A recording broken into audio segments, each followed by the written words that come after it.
জাতীয় সংসদ ভবনে এলডি হলে চলছে জাতীয় ঐকমত্য কমিশনের সঙ্গে বাসদের আলোচনা। এ নিয়ে আলোচনাতে সেখান থেকে যুক্ত হচ্ছেন সহকর্মী তাইফুর রহমান তুহিন। বৈঠকে কারা কারা অংশ নিয়েছেন, আজ আলোচনার বিষয় কি রয়েছে? আপনাকে ধন্যবাদ। জানেন যে আসলে একটি জাতীয় ঐক্যমত গঠনের লক্ষ্যে কিন্তু ঐক্যমত্য কমিশন রাজনৈতিক দলগুলোর সাথে যে ধারাবাহিক আলোচনা করছেন, সেই আলোচনার অংশ হিসেবে কিন্তু আজকে আমরা দেখেছি যে বাসদের সাধারণ সম্পাদক ফিরুজের নেতৃত্বে একটি প্রতিনিধি দল এখানে এসেছেন।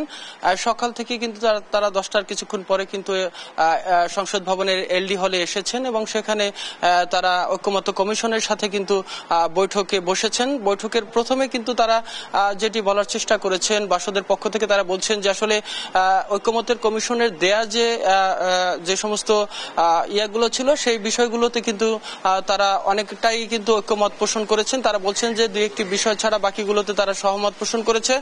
সেই সাথে তারা বলছেন যে আসলে একটি সুন্দর বাংলাদেশ বিনির্মাণের লক্ষ্যে রাজনৈতিক দলগুলোর কিন্তু পরিবর্তন আসতে হবে, তাদের নীতি নৈতিকতার পরিবর্তন আসতে হবে, তাহলেই কিন্তু আসলে একটি সুন্দর দেশ বিনির্মাণ করা সম্ভব হবে, এটি কিন্তু তারা বলছেন। তারা বলছেন যে ঐক্যমত কমিশনকে তারা সর্বাত্মক সহযোগিতা করার জন্য প্রস্তুত রয়েছে। ঠিক একই সাথে ঐক্যমত কমিশনের যে সহসভাপতি আলী রিয়াজ, তিনি কিন্তু বলার চেষ্টা করেছেন যে আসলে সমস্ত রাজনৈতিক দলকেই কিন্তু এই একই প্ল্যাটফর্মে আসলেই কিন্তু একটি সুন্দর যে তাদের যে লক্ষ্য, সেই লক্ষ্যে কিন্তু তারা অধিষ্ঠিত হতে পারবেন। তারা বলছেন যে একটি জাতীয় সনদ তৈরি করা হবে, অর্থাৎ সকল রাজনৈতিক দলের যে মতামত রয়েছে সেই মতামতের ভিত্তিতেই কিন্তু একটি জাতীয় সনদ তৈরি করার তারা প্রত্যাশা করছেন। তারা বলছেন যে যাতে করে সামনের আগামী নির্বাচনে কোনো ধরনের কারচুপি বলেন, যে বিগত দিনে যে সমস্ত ক্ষমতার অপব্যবহার করা হয়েছে সেই বিষয়গুলো যাতে তারা বন্ধ করতে পারে। সেই সাথে প্রশাসনিক বিষয়গুলোতে যেখানে যেই দুর্বলতাগুলো এর আগে ছিল সেই দুর্বলতাগুলো যাতে কাটিয়ে উঠতে পারে এবং এক কথায় বলা চলে যে একটি সুন্দর বাংলাদেশ বিনির্মাণের জন্য সমস্ত রাজনৈতিক দলগুলোর সহযোগিতা তারা আবারও কামনা করছেন। তারা বলছেন যে সবাই যদি সহযোগিতা করে তাহলে একটি জাতীয় সনদ তৈরি করা সম্ভব হবে এবং সেই লক্ষ্যে কিন্তু আগামীর বাংলাদেশ বিনির্মাণ করা সম্ভব হবে।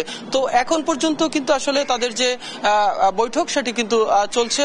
হয়তো বৈঠকের কিছুক্ষণ পরেই কিন্তু তারা আনুষ্ঠানিক একটি ব্রিফিং করবেন আর সেখান থেকে আসলে জানা যাবে যে আসলে ঐক্যমত্য কমিশনের দেয়া যে নীতিমালাগুলো রয়েছে সেখান থেকে তারা কতগুলোতে তারা একমত হয়েছেন এবং তাদের যে ব্যক্তিগত যে মতামত সেই মতামতগুলো তারা কি কি দিয়েছেন এবং কোন বিষয়গুলো তারা সংস্কার আরো চাচ্ছেন। তো আসলে এখন এই পর্যন্তই ছিল আসলে আমার কাছে।